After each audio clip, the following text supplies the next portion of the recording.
The GM interviews are starting to roll in, and I have an interesting idea at head coach that I want to discuss here on the Locked On Vikings podcast. Ooh-wee! You are Locked On Vikings, your daily Minnesota Vikings podcast, part of the Locked On Podcast Network, your team every day. What's going on, everybody? Welcome to Locked On Vikings podcast, part of the Locked On Podcast Network, your team every day. As always, I'm your host, your pal, and the kid you copied off in math class. My name is Luke Braun. You can find me on Twitter at Luke Braun NFL. Show is on Twitter at Locked On Vikings. And thank you so much for making Locked On Vikings your first listen of the day every single day. Today on the show, look, we're going to be covering the GM head coach thing pretty much for a whole month, right? So here's the topic today. First off, I think we're just going to kind of day by day cover the GM search and how it goes. And then when that's over, we'll cover the head coach search kind of every day. We'll probably have something to say about it. And today we're covering Wednesday's news of like which interviews were requested and some of the other names. I am trying to track this kind of live.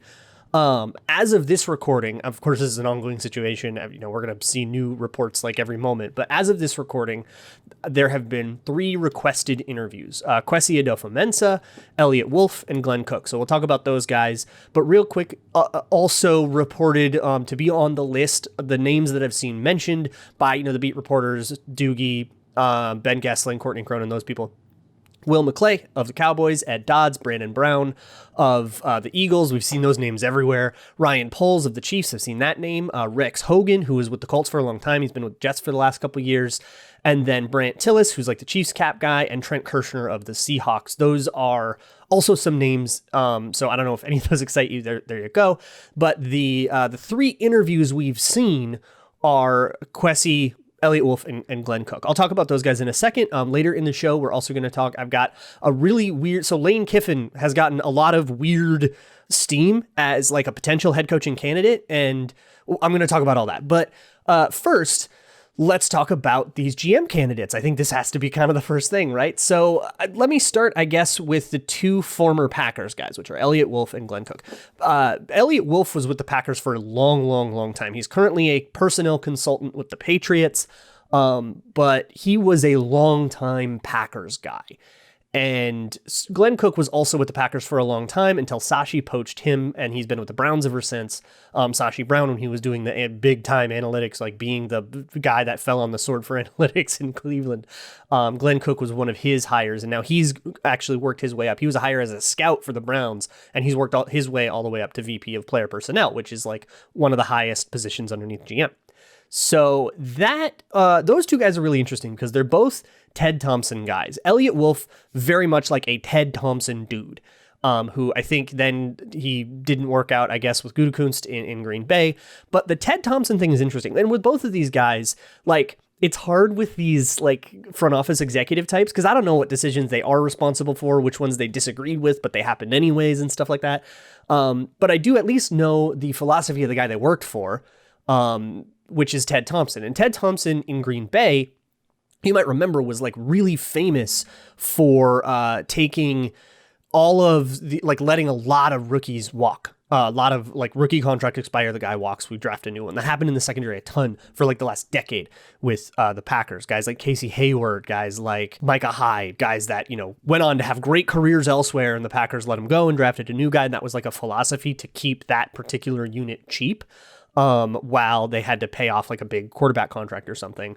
But basically, Ted Thompson was famous for not spending money. He was a very famously cheap GM that was very stingy with salary cap space.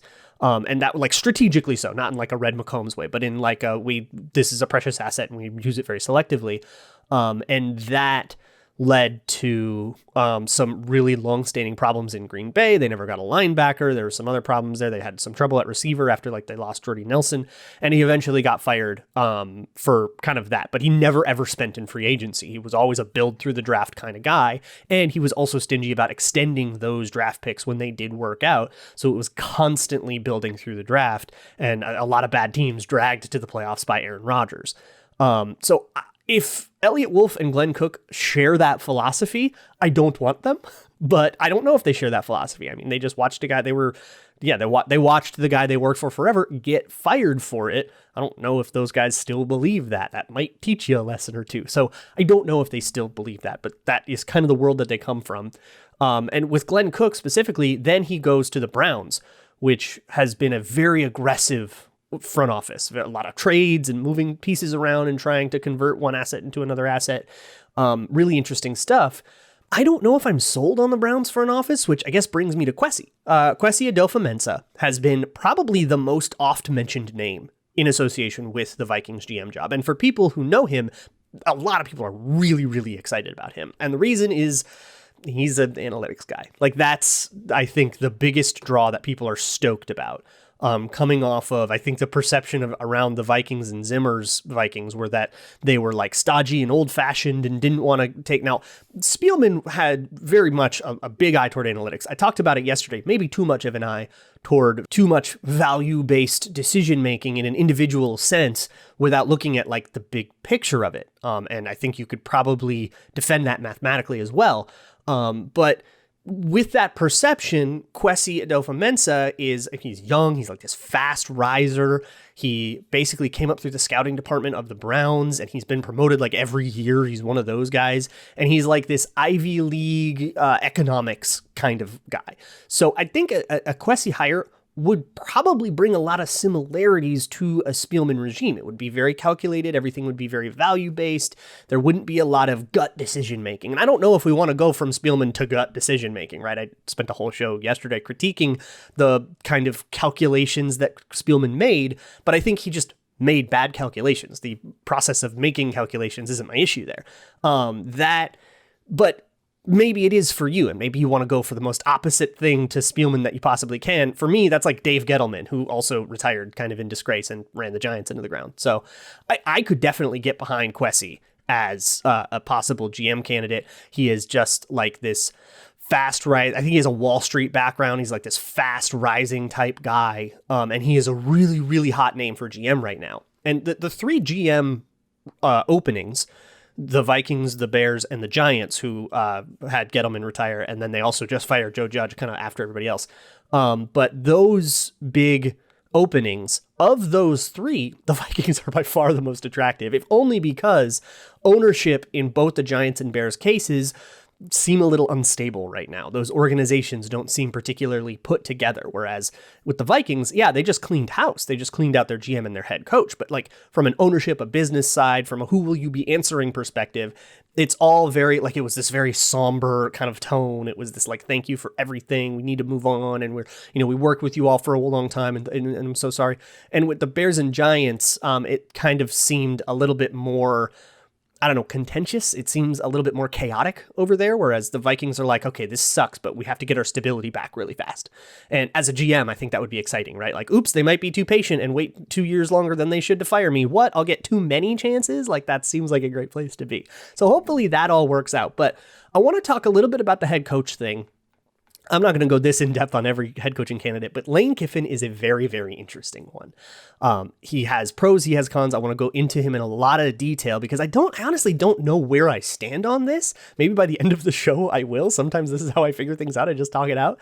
But first, let me talk to you a little bit about a good old Gramble. Placing Grambles is one thing, but we actually want to hit on our Grambles too. That's where OnlineGambling.com can come in. OnlineGambling.com has sent me the challenge of making some Super Bowl picks. So for me, I am going to go off the top of my head. This is totally off the dome. I am going to doom it. I'm going to go Packers over Chiefs, but make your picks. But OnlineGambling.com have made their own picks, which can be found in the OG Tips article on their website.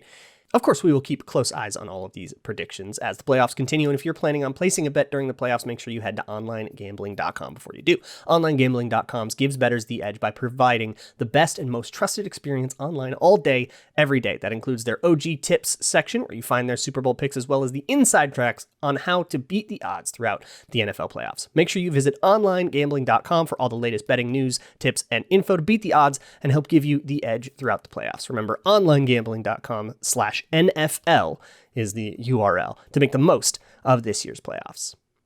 Once again, thank you so much for making Locked On Vikings your first listen of the day. Let me talk to you about Lane Kiffin. We'll keep the GM stuff rolling. We're going to talk about a lot of those guys in a lot more detail tomorrow, I think. But with Lane Kiffin, so the smoke is just smoke right now. They can't really know. They don't even have a GM, and the Wilfs told us, and I believe them, that the GM will have a big hand in selecting the head coach. So there's nothing more than a list right now and Lane Kiffin's on it. That's all we know for like rumors. But that is so interesting because, it's kind of an out-of-the-box hire. Of course, Lane Kiffin had a time in Oakland where he was really bad. We'll talk about that. That went horribly. He was like 5-15, 5-16 if you count the litigation that came afterwards that he lost. But it was a disaster. And so a retread of that is interesting, but it's been a long time. And he's had a lot of experiences, some that might make you believe in him a little more, some that might make you believe in him a little bit less. But I think there's kind of two things about Lane Kiffin that define him. To me, one's good, one's bad. And I don't really know how to balance the two in my mind. But the good thing is offensive scheme and wizardry. Like the way he approaches offense and the way he approaches scheme, I think is perfect. I think that is exactly what you want in a coach. And that's going to be why Lane Kiffin is kind of going to have a job in football for as long as he wants one, because of his ability to approach offense the way that he does. The bad thing is all the interpersonal stuff. He has clashed with brass above him. He has clashed with programs. He might not be allowed in the state of Tennessee anymore after a couple of different scandals there. He has been kind of always there. He's left a lot of destruction in his wake. So that's something you have to look into, and you have to kind of make a character judgment on this guy. Let me get into a lot more detail on all of those things. But first, let me get into detail on the offensive stuff. So the deal about Lane Kiffin, if you were to describe him offensively in one word, it is copycat.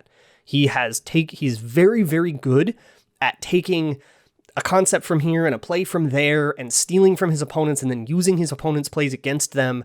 That is a huge, huge plus to me. If you want an offensive play caller, like I think we fall into this trap a lot. There's a lot of talk right now about Mike McDaniels. Mike McDaniel is a Shanahan guy, and Shanahan's offense is good, so we want to take the Shanahan offense and make it ours. But the Shanahan offense will not be the NFL meta forever. It is eventually going to have to adapt and evolve. And I kind of don't care where you start. I care a lot more if you can adapt it into something that works. If you can tailor it around your players. You bring a Shanahan offense here, there are some players in Minnesota that just do not fit that. We don't have a Deebo Samuel, we don't have a George Kittle, right? There are personnel issues with that. So I don't want to just graft what San Francisco does onto Minnesota. That doesn't necessarily fit what we have. And if we want to go get personnel that does fit that, by the time we build it, it might not be that effective. Defenses might have adjusted and it might not be good. Lane Kiffin adapts and adjusts. When he started out in like an Air Coryell system, which was so super like the wave back then, like the early 2000s when he first started working in football. And then he worked in USC, where he kind of learned how, these were the Reggie Bush years of USC, and he learned how to use motions and shifts and alignments and different formations to get positive matchups for Reggie Bush, to get Reggie Bush open and, get a linebacker on him and he could make a big play there, or get him in space where he just had one defender to beat. Those kinds of things. So he kind of learned, this is my superstar and I'm going to make him, this is how I feature him. And then he went from a college offensive coordinator under Pete Carroll to head coach of the Oakland Raiders, which is a pretty weird jump. That's kind of an underqualified guy to be an NFL head coach. But alas, that's fine. And then Al Davis forced Jamarcus Russell onto him, and he had like Dante Culpepper and Josh McCown, and it didn't work out. Obviously, those offenses were bad, but also so were the quarterbacks. And I think the thing about that I think encourages me is that his offenses in Oakland were way different than his offenses in USC. He did not just take the West Coast, were way different than the offenses at USC. He did not take that featured running back weird stuff that he did at USC and just poured it into his next job, which a lot of coaches do, and a lot of coaches will never really make it because of that. He designed a whole new thing where he tried to design it around Jamarcus Russell's mobility, and Dante Culpepper played there too at the tail end of his career, and that was still part of his game. So he tried to use spacing and use like sprint outs and stuff like that to take advantage of the mobility and also make easy reads because all those quarterbacks were bad. So he tried to kind of work around the deficiencies of the quarterback. It didn't work, but the idea that it changed is encouraging enough to me. And then, of course, it ended on kind of a bitter note. We'll get to that. Then he had a weird year in Tennessee that ended on another bitter note. Again, put a pin in that. And then he went back to USC. where he learned a lot more and his scheme kind of evolved. He took a lot of the pro-style concepts that he learned in Oakland and he applied them at USC. And USC never really did that well because that was post-Pete Carroll scandal. So they couldn't recruit because they couldn't go to bowl games. So it wasn't a great run there. But again, there were deficiencies in personnel. He tried to work around them. And at that point, his playbook started to solidify. But really where it gets interesting is when he gets to Alabama. And Nick Saban took him because of his aggression. So the way he flamed out at USC was pretty crazy. It ended in a 62-point loss to Arizona State, which is pretty embarrassing. And then he got famously fired on the tarmac. But one of the games in that season was against Notre Dame, which was the number 1 team at the time. And they went for a 4th and goal from the 1 and didn't get it and lost the game because of it. And that was this really bitter thing because they were down 9 points. They could have kicked a field goal.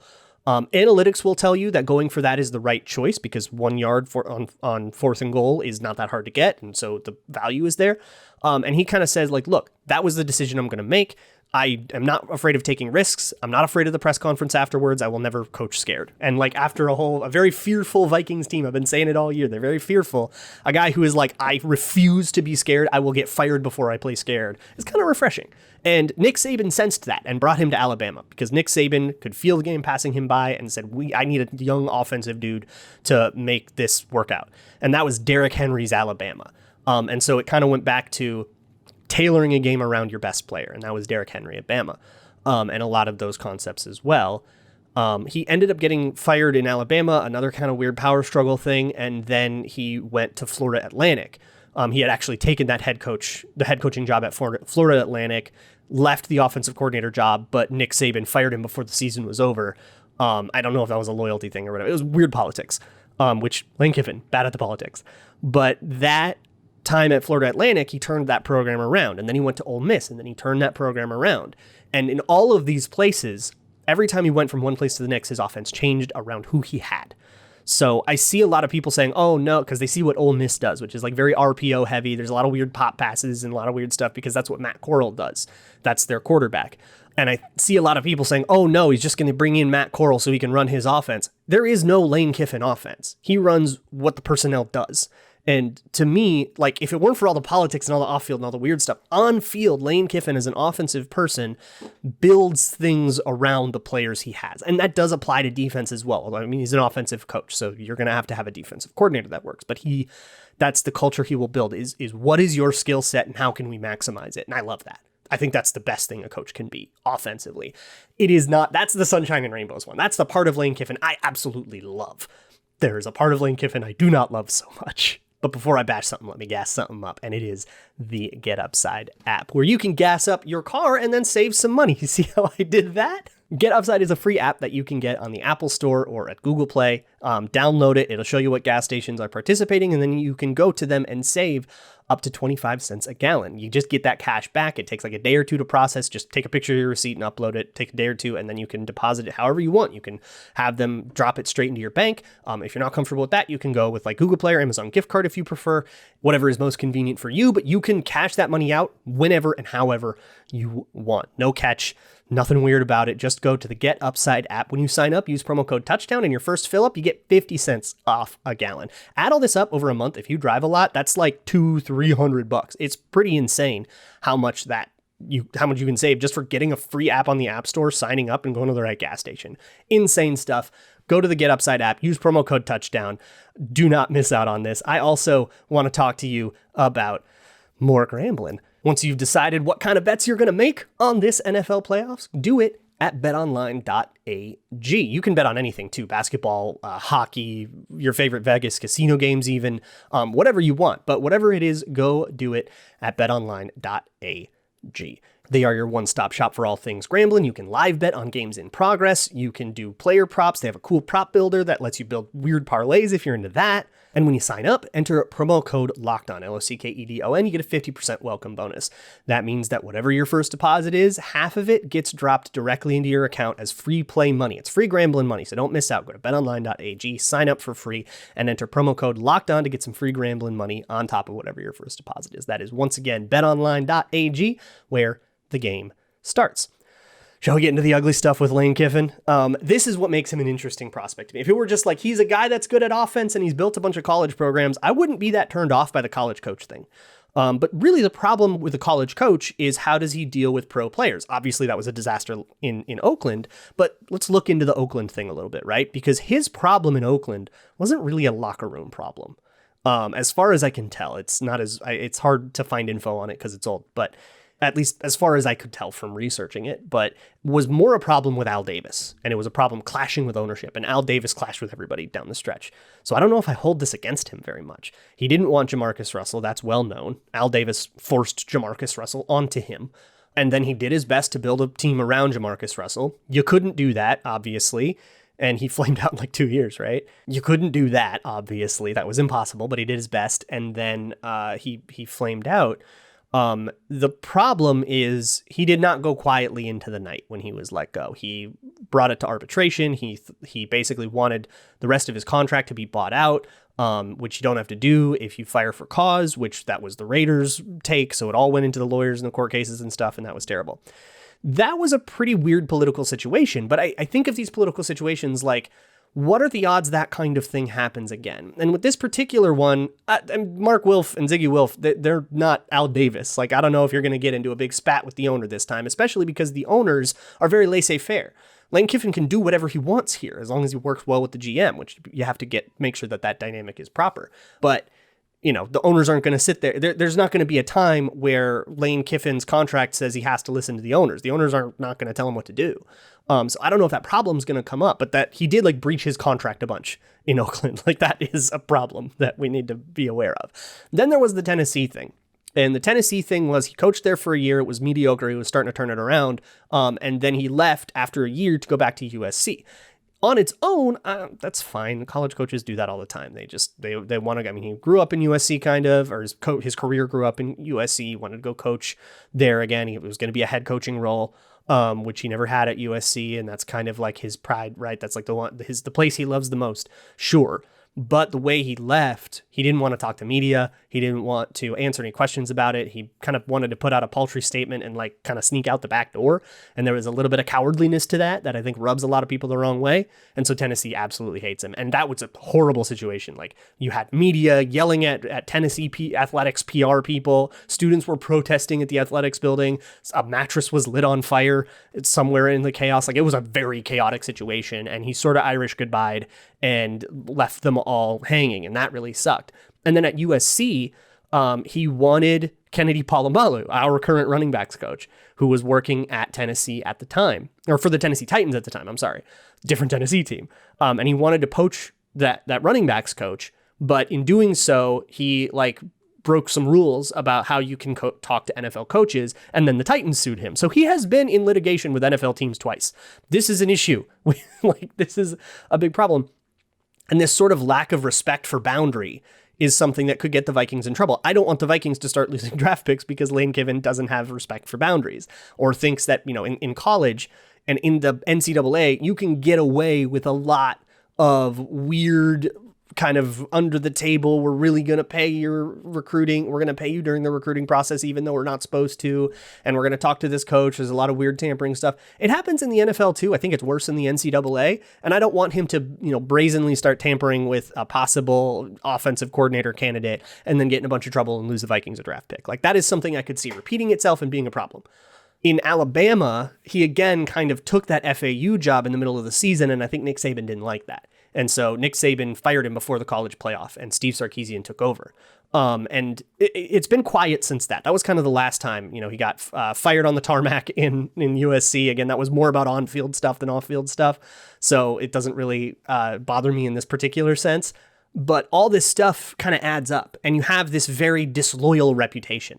Now, I look at the culture issues in Minnesota right now, and we talked about them all week, how they don't really trust the brass right now. They lost, Mike Zimmer lost his players' trust, and that's, there's no coming back from that. Rick Spielman lost the players' trust. They kind of have this fractured relationship where they didn't feel listened to. The offense felt like really ignored. And there is this sort of brittle relationship between the players and the people running the show. And if you get people running the show with a reputation for disloyalty, I'm a little bit worried that you might make it worse. And so that's why I don't really know what to make of Lane Kiffin. As a builder of organizations, he did build two kind of right. He turned around FAU right away. He turned Ole Miss around, got him back to a bowl game. That is what's recent. But can we really put away the stuff that happened in the more distant past? Has he changed entirely, or has he just been able to stay out of trouble for a little bit and maybe, you know, the other shoe is dropping? I don't know, but it's something that you would have to look into. I'm no PI. I'm not going to look into it, but the Vikings probably should. And if they come away at peace with the off-field scandals of, you know, between 2005 to 2015 that Lane Kiffin dealt with, if they come away at peace with that, he's a phenomenal candidate. And he absolutely brings everything offensively that you want offensively, everything the Vikings haven't had, everything you're mad about, the aggression. He's a big passing offense. He wants to run up the score on you. All of that stuff that Mike Zimmer's offense has never had, he brings. You just got to make sure you can trust him. And I genuinely don't know the answer to that. It's just an interesting conversation to have. I wrote all this up in a little bit more detail in a Zone coverage article, so you can check all that out. But for now, we're going to kind of focus our attention back on the GM search. And I'm going to talk about GM candidates. I'll probably rank GM candidates and all the names that we have. Hopefully we'll get some more names tomorrow so I can have a more comprehensive view of who the candidates are. And I'll rank them kind of the same way as I ranked your suggestion. So look out for that tomorrow. I'm excited to do that episode. In the meantime, check out the Locked On Bets podcast. They too will help you get your gambles straight. Your boy Q handicapping expert Lee Sterling doing a great job over there. I'll see you all tomorrow. And as always, Skull.